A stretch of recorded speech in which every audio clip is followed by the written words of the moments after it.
My name is Taneli Roininen and I'm a bicycle traveler from Finland. I cycled 44,000 kilometers across 38 countries and 3 continents over the time period of 4 years.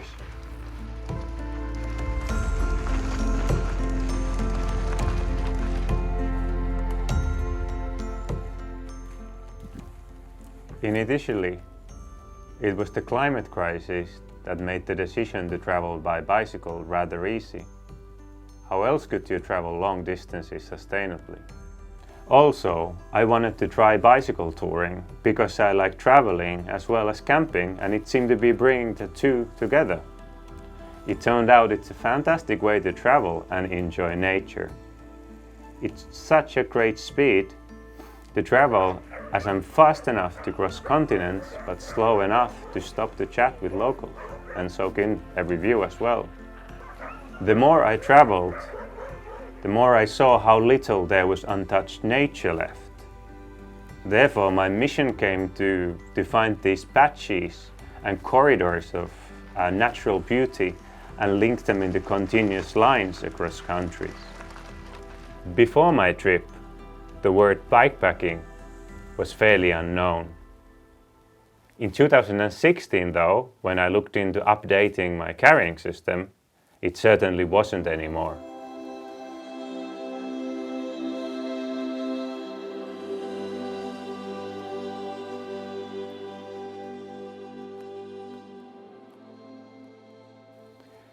Bikepacking has been defined as a synthesis of mountain biking and minimalist camping with an element of exploration. With my new touring setup, I could ride much rougher routes comfortably than before, and it opened my eyes of the bikepacking route potential of the Lapland area. Lapland has attracted trekkers for over a century with its numerous national parks, long-distance hiking routes, and hundreds of wilderness cabins.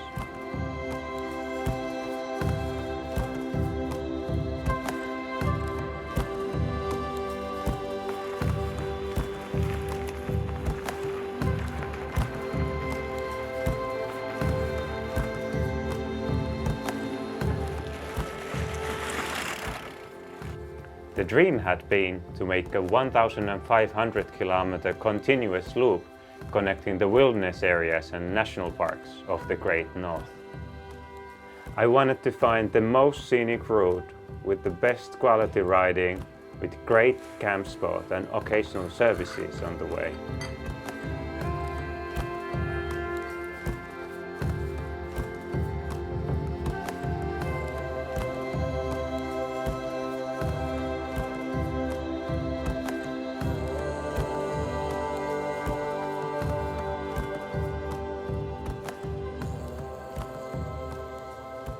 In the summer of 2020, I rode, walked and pushed my bike nearly 2,000 kilometers.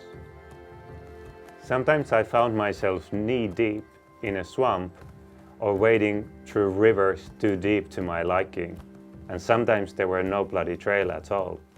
Through trial and error, I learned that the main challenge was to find a route that I could ride without getting my feet wet. For that, it's often best to follow the ridges and watershed dividers created by the Ice Age, shall I reveal. Despite the challenges faced, some sections were absolutely magical. I pitched the project idea by claiming that I could make a world-class bikepacking route here at my backyard. I'm happy to tell that I kept my promise.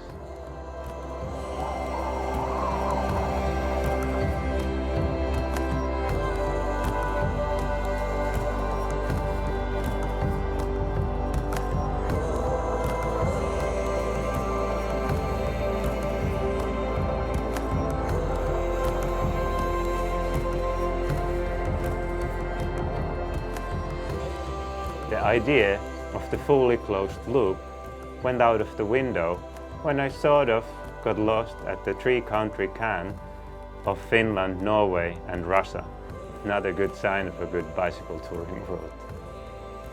The long route is now split into a system of shorter routes with varying difficulty and characteristics, which you can still combine into an over 1,000-kilometer route.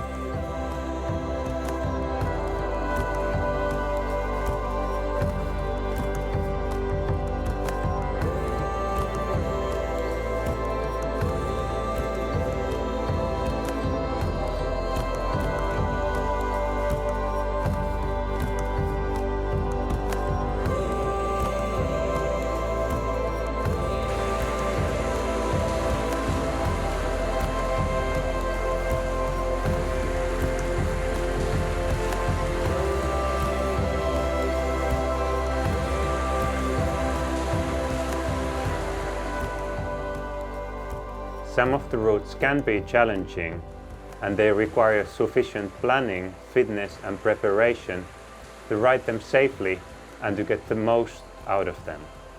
Though the level of difficulty varies and some parts of the route are great for the first-timers as well.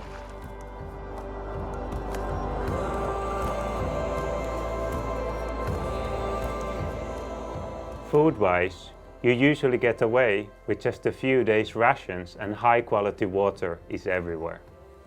That helps to keep your total weight down. It's good to pack as light as possible, as some of the climbs are long and can be extremely steep. Above the Arctic Circle, the season changes fast and the snowless time is short. Parts of the highlands in Norway, as well as in Finland, can stay covered by snow till mid-June, and generally the terrain is wet and rivers flooding early summer. Since early July, all the routes are usually rideable and they are getting increasingly dry. To find more information about Arctic bikepacking routes, as well as to download the GPX file for navigation, visit our website.